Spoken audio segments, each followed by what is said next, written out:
Long queues are common at the clinic run by MSF in the hepatology department at Phnom Penh Hospital, with the team seeing as many as 100 patients a day.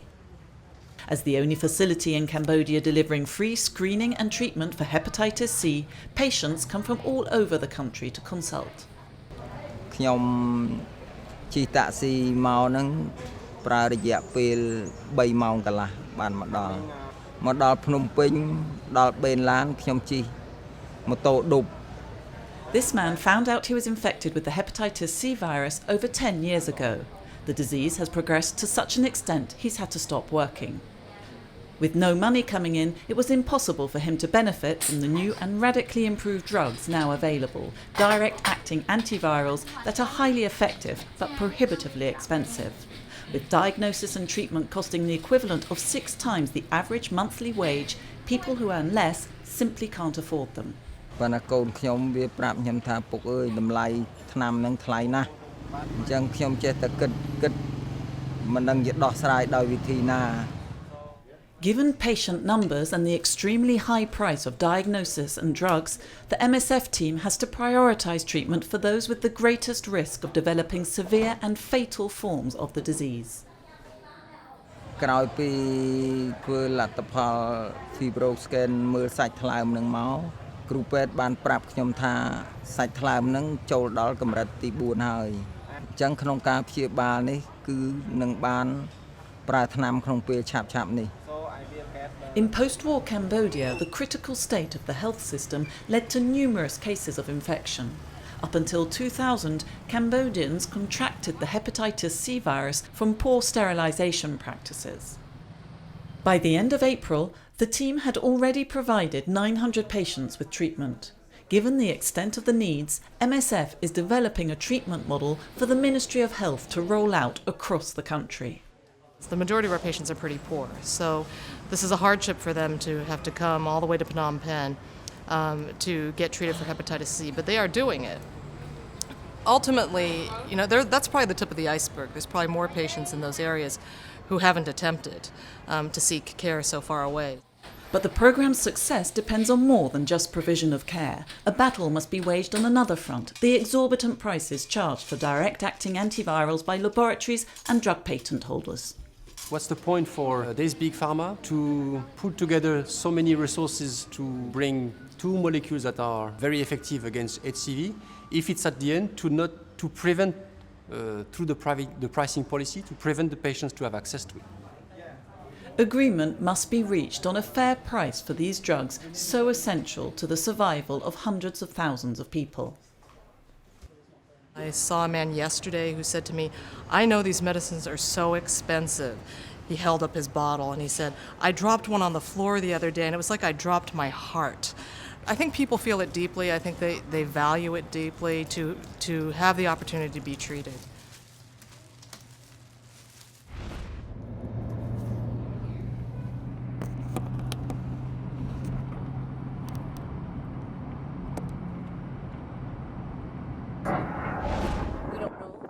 These scenes were filmed in Mosul late March, early April, while the Iraqi forces were carrying out airstrikes. The attacks caused numerous victims, many of them civilians. MSF set up this advanced medical post to provide treatment to the wounded brought in from the front line just a few kilometres away before referring them to its hospitals to the south of the city. And the idea there is that you stabilise the patient, make sure that they're safe for the 40-minute to 1-hour transfer, and then hopefully you do a good enough job that they can make it to the hospital and have a chance to survive.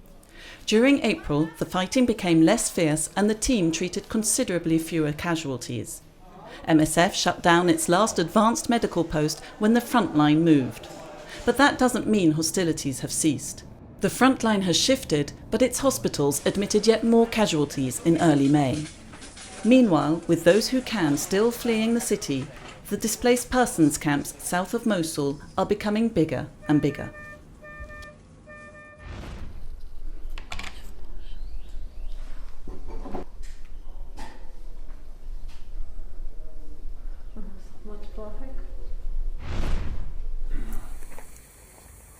Yuri has come to the health centre in Gukasavan this morning to take his drugs under a nurse's supervision.